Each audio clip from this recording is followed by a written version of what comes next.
Quelqu'un qui est en Christ et donc est né de nouveau et dans la nouvelle alliance, quand il confesse ses fautes, en fait, il ne demande pas pardon, mais il reçoit le pardon en Jésus-Christ selon Acte 26 au verset 18, car il a déjà été pardonné en Jésus-Christ selon Éphésiens 4 au verset 32. Et la seule façon par laquelle il peut ne pas recevoir ce pardon de la part du Père, c'est qu'il refuse de pardonner aux hommes leurs offenses. Donc pas seulement aux chrétiens, mais à tous les hommes, selon Matthieu 6 du verset 14 à 15. Et il doit le faire de tout son cœur, selon Matthieu 18 au verset 35. Et c'est aussi pour ça qu'il doit se pardonner à lui-même quand il a confessé sa faute ou bien ses péchés. Donc il ne doit pas contempler ses péchés, mais il doit contempler le Dieu miséricordieux qui est son Père. C'est d'où 1 Jean 3 au verset 20 dit: si notre cœur nous condamne, Dieu est plus grand que notre cœur. Donc ça veut dire que nous devons toujours avoir le regard sur le Seigneur. Vous voyez un peu? Et il doit aussi demander pardon. Vous savez, dans l'église aujourd'hui, c'est devenu comme un mystère en fait de voir les enfants de Dieu, des chrétiens, je dis enfants de Dieu entre guillemets, demander pardon en fait. Parce que si bien que quand quelqu'un le fait, on est même surpris agréablement, parce que c'est une exception, alors que c'est ça qui devait être naturel et normal.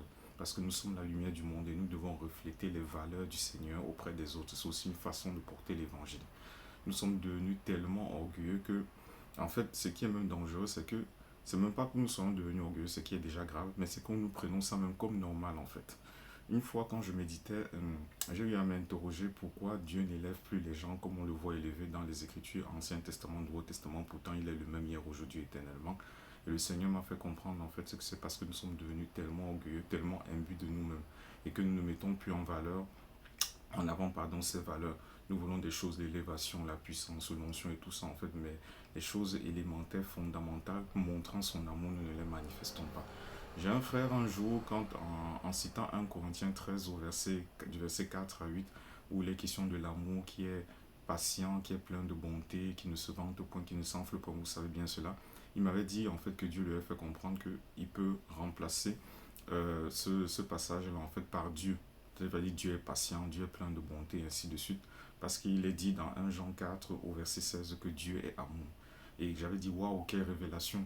Et en méditant là-dessus, le Seigneur m'avait fait comprendre que toi aussi, parce que tu es appelé à être un imitateur de Dieu, toi comme moi qui est enfant de Dieu par la grâce de Dieu, selon Éphésiens 5 du verset 1 à 2, tu peux remplacer l'amour dans 1 Corinthiens 13 du verset 4 à 8 par ton propre nom ou ton prénom, en disant moi, tel, je suis patient, ainsi de suite. Question de voir où tu en es quant à l'expression de l'identité de Dieu en toi, quel amour en fait. Quels axes d'amélioration tu dois avoir. Donc je nous laisse chacun d'entre nous avec ces paroles afin que nous méditons dessus. Fidèlement en Christ, je vous salue.